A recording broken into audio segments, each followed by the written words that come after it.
you are confused between present, past, and future tense, this video will fix it forever. So, basically, there are three types of tenses: present tense, past tense, and future tense. So, present tense means वर्तमान काल जो चल रहा है. Past tense means भूतकाल जो हो चुका है.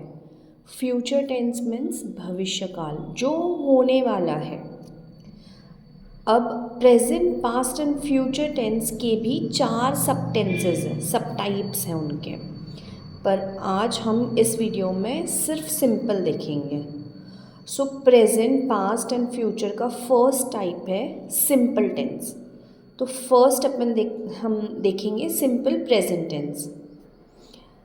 सो what is simple present tense? Simple present tense generally talks about fact and truth. जैसे the sun rises in the east. अब दिस इज़ अ फैक्ट, हमेशा ही राइज होता है ईस्ट में. He does his work on time, so this is a truth. She is a good mannered girl, ये भी truth है.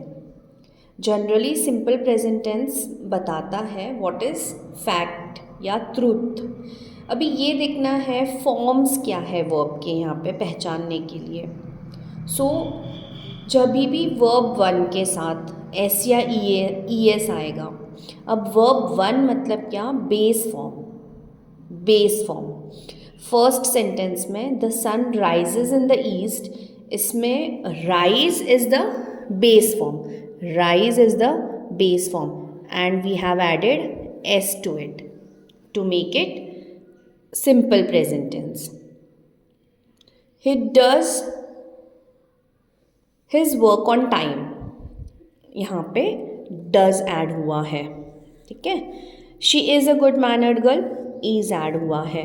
तो देखो वर्ब वन मतलब बेस फॉर्म में अगर एस या ई एस ज्वाइन करके वर्ब आता है तो वो सिंपल प्रेजेंट टेंस रहेगा. या सेंटेंस में डू या डज है तो भी सिंपल प्रेजेंट टेंस रहेगा. या सेंटेंस में ईज आर एम का कोई फॉर्म है तो भी सिंपल प्रेजेंट टेंस रहेगा. Use of do, does, is are am का मैं डिटेल्ड वीडियो बना दूंगी कि डू कब यूज़ करते हैं, डज कब यूज़ कर सकते हैं, ईज आर एम ये कब यूज़ करते हैं. अब इसका फॉर्मूला क्या बनेगा? एकदम इजी है, इजीली हम लोग फॉर्मूला क्रैक कर सकते हैं. What is the formula for simple present tense? Subject plus verb में एस या ई एस ज्वाइन होगा प्लस ऑब्जेक्ट. ठीक है. अभी सब्जेक्ट एक सेंटेंस लेकर एक्सप्लेन करती हूँ मैं. The sun rises in the east, इसमें द सन क्या है? सब्जेक्ट. वर्ब वन कौन है? राइज. उसमें हमने क्या ऐड किया है? S. In the east object है. Understood?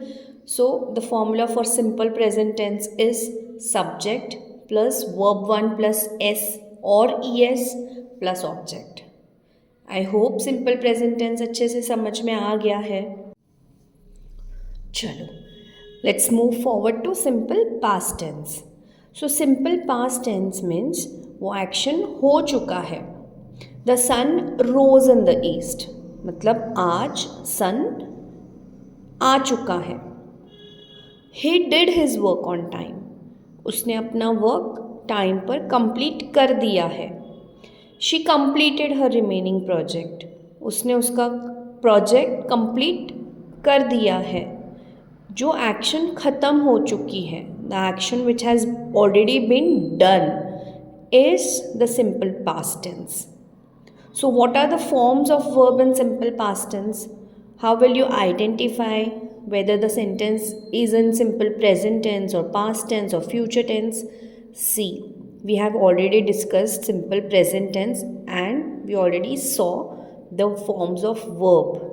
Now in simple past tense, verb 2 आएगा. Verb 2 means second form of verb.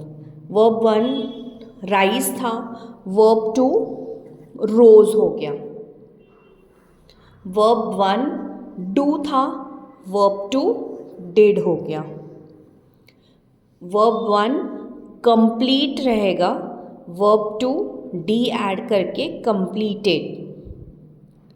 If you want verb 1, verb 2 and verb 3 list of these verbs, comment in the comment section. I will give you the list. So simple past tense पहचानने के लिए एक तो देखो sentence में verb 2 है या verb 1 में डी और ईडी ऐड किया है या डिड है या वॉज या वर का फॉर्म है. अब इसका फॉर्मूला क्या बन जाएगा? इसका फॉर्मूला बनेगा subject plus verb 2 plus object. अब वर्ब 2 नहीं है, अगर वर्ब 1 है उसमें डी या ईडी का फॉर्म आएगा. So subject plus verb 1 plus D और ईडी प्लस ऑब्जेक्ट. एक्चुअली ये क्यों लिखते हैं? बिकॉज कुछ वर्ब्स में सिर्फ डी ऐड करके हो जाता है, कुछ वर्ब्स में ईडी ऐड करना पड़ता है. Understood? So the formula for simple past tense is subject plus verb 2 plus object or subject plus verb 1 plus D or ED plus object. Understood? Now we'll move forward to simple future tense. So simple future tense मतलब जो होने वाला है, action हुई नहीं है. The first sentence, the sun will rise in the east. मतलब sun rise होगा. I shall start my new job tomorrow. मैं न्यू जॉब स्टार्ट करूँगी. We shall meet our manager. हम कभी हमारे मैनेजर को मिलेंगे. I will lend you my book later. मैं तुम्हें अपनी बुक दूंगी. देखिए, ये तो समझ गया सेंटेंसेस देखकर कि फ्यूचर टेंस में विल या शाल यूज़ होता है. अब this is a myth I guess कि विल कब यूज़ होता है, शाल कब यूज़ होता है. तो थोड़ा सा आज क्लियर करते हैं इसको. तो shall is generally used with I and we and will it is used everywhere with I, he, she, it, we, they. ठीक है. अब shall is more polite, थोड़ा सा पोलाइटनेस ज़्यादा दिखता है.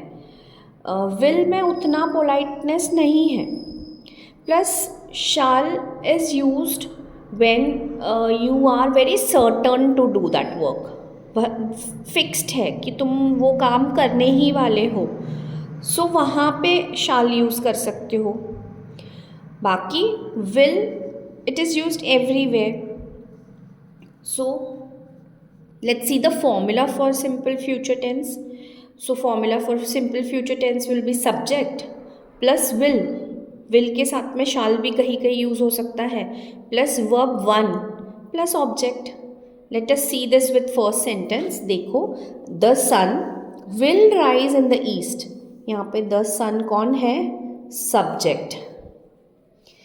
विल और verb 1 in the east object है. Understood?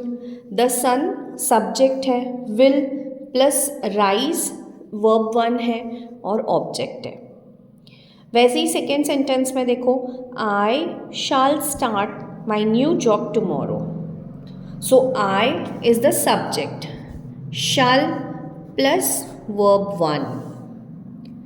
My job tomorrow, my job tomorrow, ये object है my job.